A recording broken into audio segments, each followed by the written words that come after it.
dúfam, že mobilný telefón máte pripravený. Dúfam, že ho máte pripravený vo vedľajšej miestnosti alebo hlboko v kabelke a na ticho. Hlavne prestaňte robiť to, čo momentálne robíte. Áno. Lebo zabudnete, že ste posielali SMS-ku, potom zvyknete halo. Dobre, poďme ho hneď aj vytočiť. No, ako povieš. No, tak som povedal. 20 sekúnd.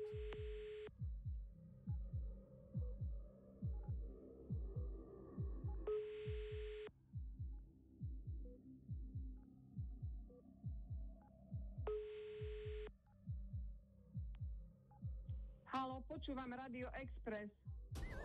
Kopy, kop. Halo, bolo naviac. Nemalo byť povedané halo. Do piky. A... Do piky. Halo bolo skutočne naviac, no to počúvam Radio Express už bolo fajn, ale to halo nám ušlo. Ako sa voláme?